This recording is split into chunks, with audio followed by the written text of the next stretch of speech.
Hi, I'm Tim. Welcome back to On Your Table Outdoors.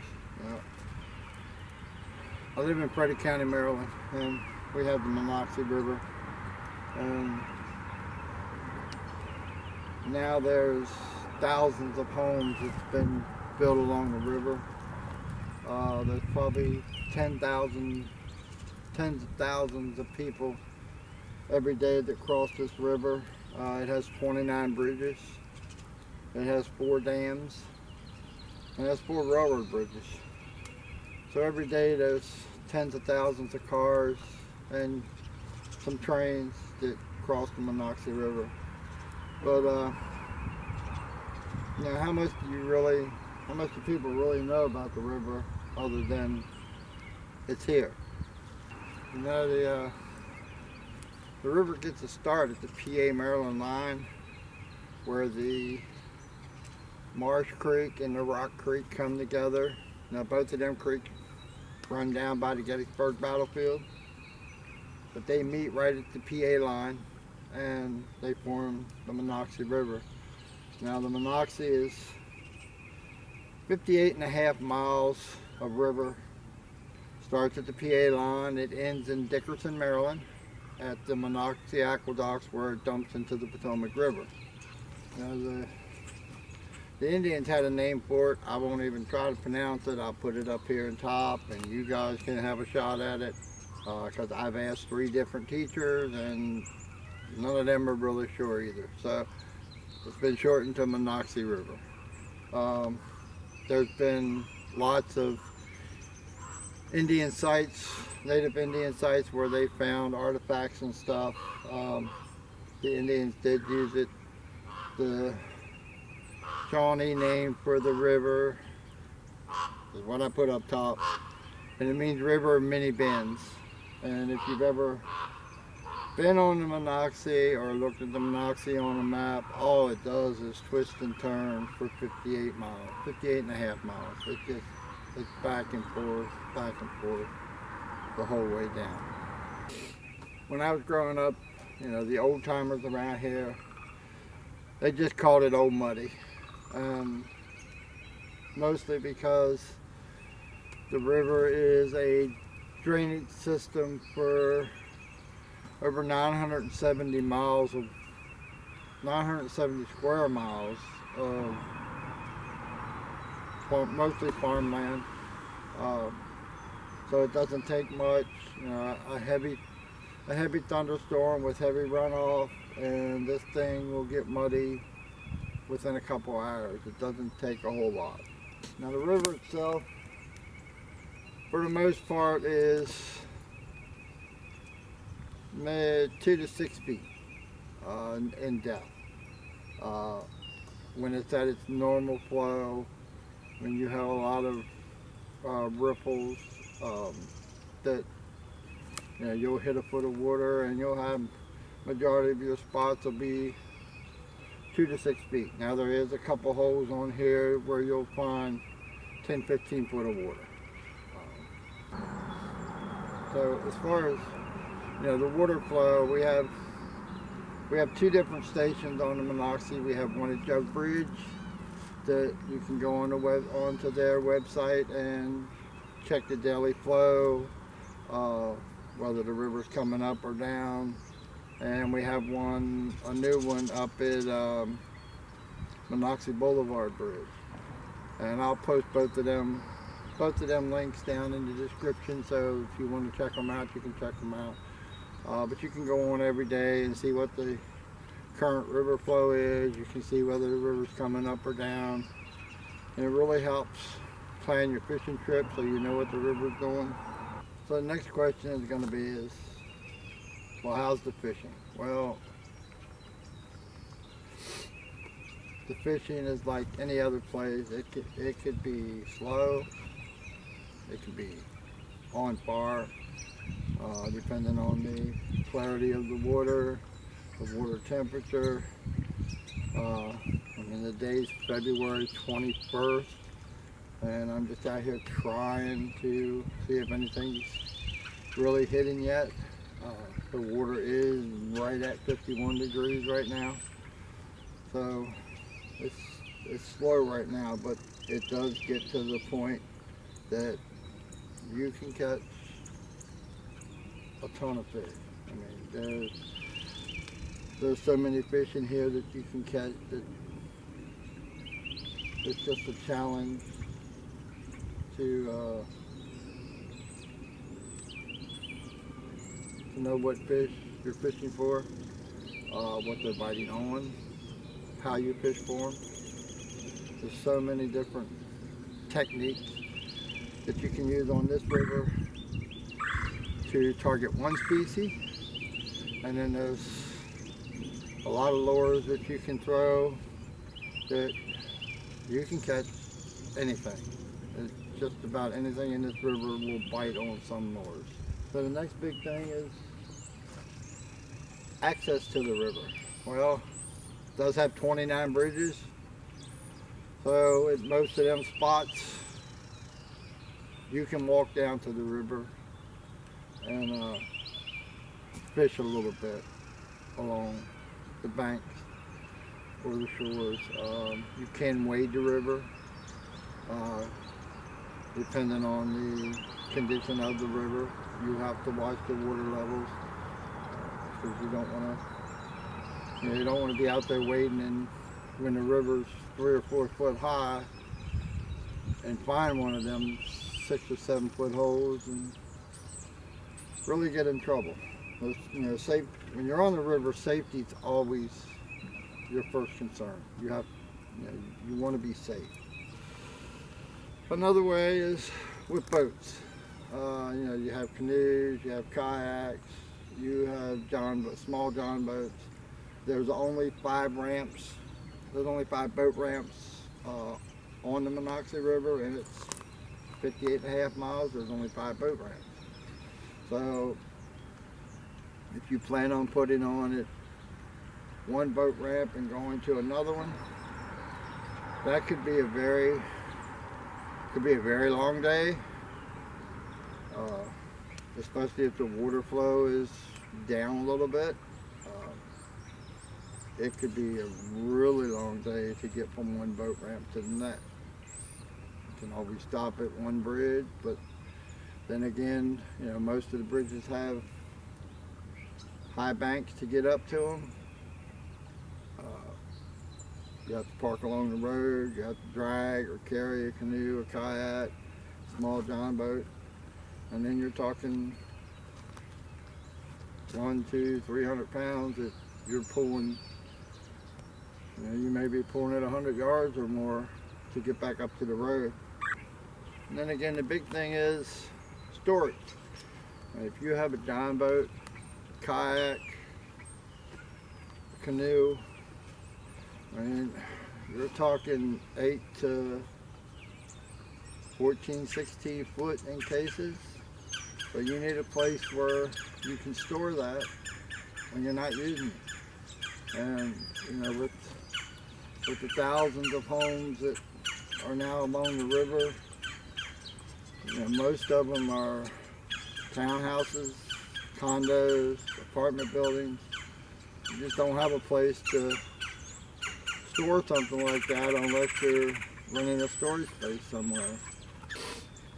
So what I wanted to do this year is pretty much get people more familiar with the river itself. Show you places that you can access, places that you can get on easy. Some places take a little work. But I also want to show you a way that I fished for years that you really don't need much storage. You can get on the water, you can fish from bridge to bridge, put on the bridge and just fish around the bridge without having to do all that work dragging stuff around. So, what I've done for years, I've used a float tube. My first float tube was a donut-shaped float tube. I'll put a picture up here in the description of one of them. You just set in this, the shape of a car inner tube. You just set in it. It's got a seat, got pouches, backrest, and I would spend hours on the river setting in that float tube. Then I stepped up to a U shape, which has a seat in it, has a backrest, has pouches, and it's a little more comfortable on your legs, and you're out in the water. So, you know, it's one of them things that we're talking late spring to early fall, and that time frame, unless you put waders on. If you have a pair of chest waders and you want to ride in it with chest waders, then you can pretty much do it all year long. But just to set in the water, it's late spring, you know, April, late April, up until September is usually when I done it. And the best thing about the float tubes is you can carry it from the road down to where you're going to put on. Take an air pump, pump it up. It takes about 5 minutes to pump it up. You go out in the water, you fish it, as long as you want to fish, and you come back in, open the valves up, 5-10 minutes, all the air is out of it. Fold it back up. You can store it in a duffel bag. You can store it in a tote. You can leave it in the trunk of your car. You can put it away in the closet. Set it on a shelf in your garage, and it doesn't take up very much space at all. So it's a very easy way to get you on the water and get you fishing. And it's also a great family outing. I mean, I used to take my kids and my grandkids. I mean, I put them in a float tube, and we float for 3 or 4 hours down the river. Doesn't cost that much. I mean, you can get float tubes from just under $100, around $80, and I mean, they go up to a couple $100 depending on what you want. The two that I just got from Bass Pro Shop for my fishing series this year, they was $189 a piece. But you can get some real good ones from Amazon, Walmart, places like that. You can get some real decent float tubes for around $100 to $150. You can, the Cumberland is a real good one.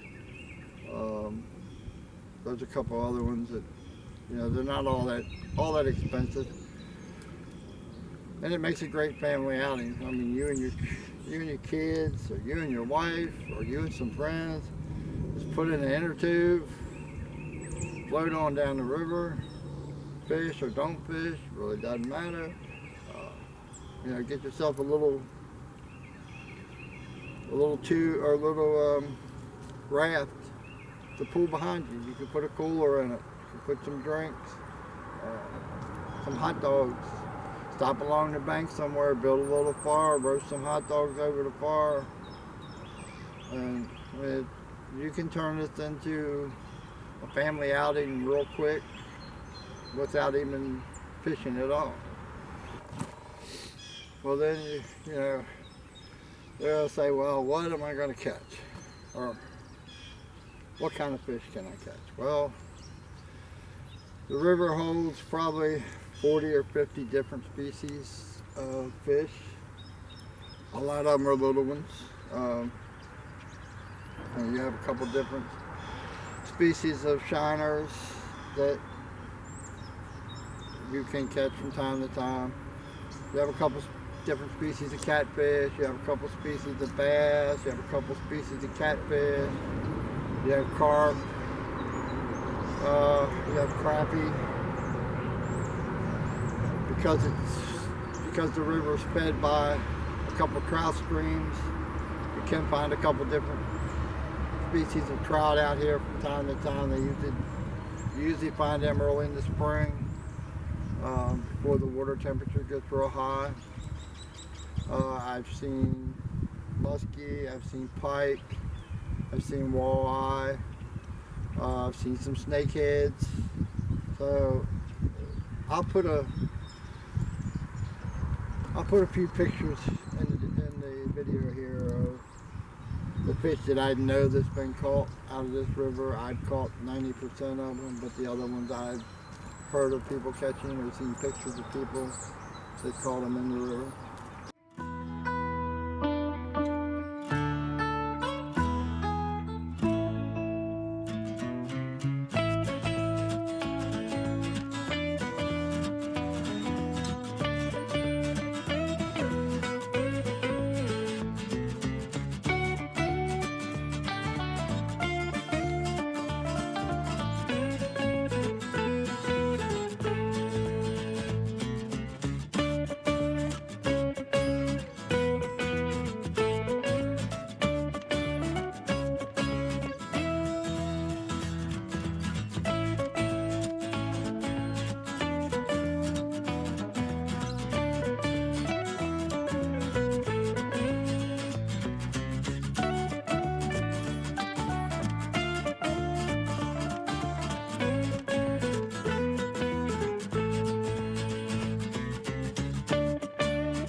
You know, and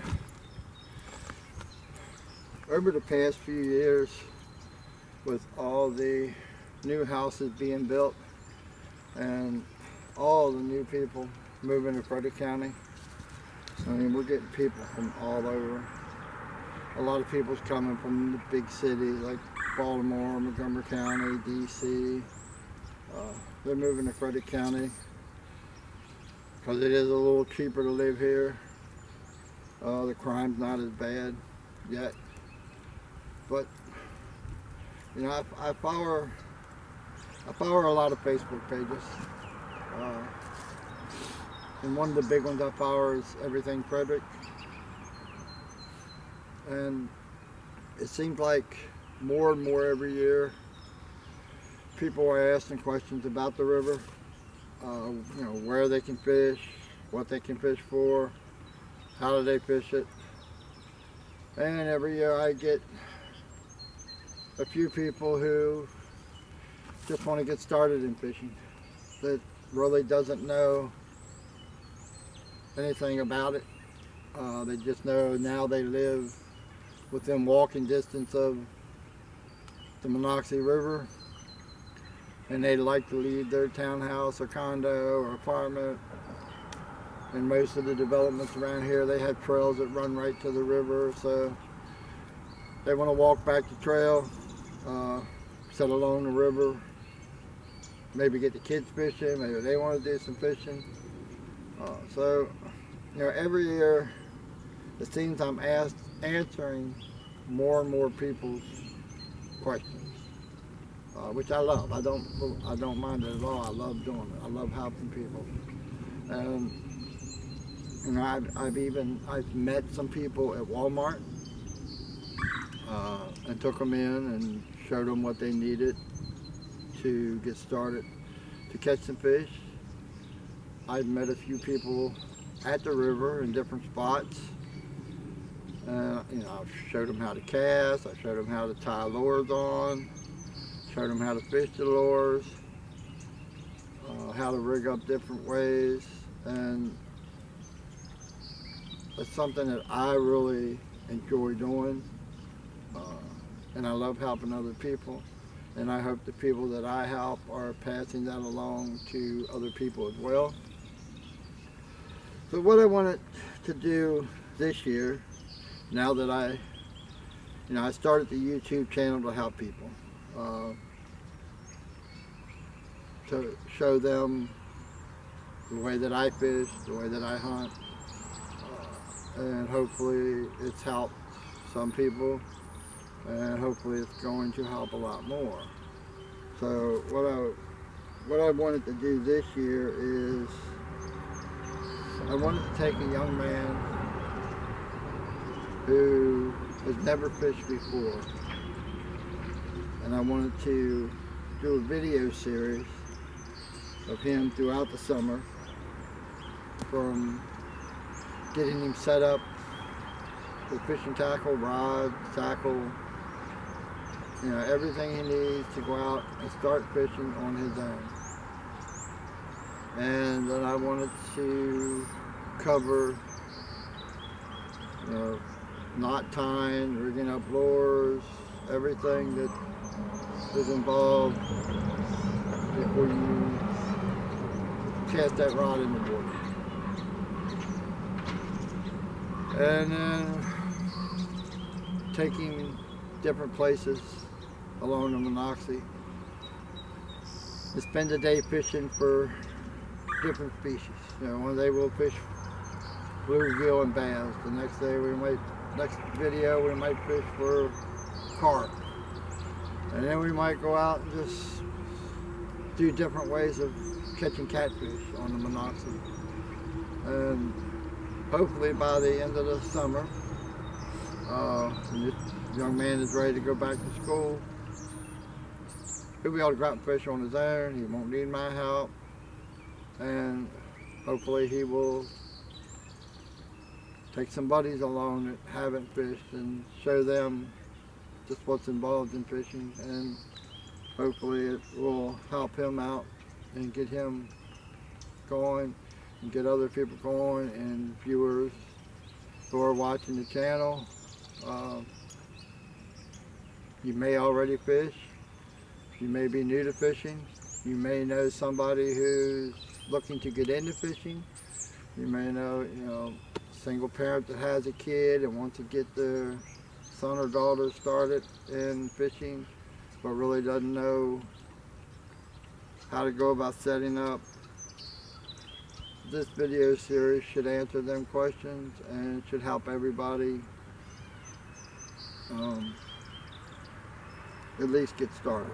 And I'm always about, you know, like I always say, you know, leave me a comment, send me an email. I'm willing to help anybody I can with anything they need to help them enjoy the outdoors more.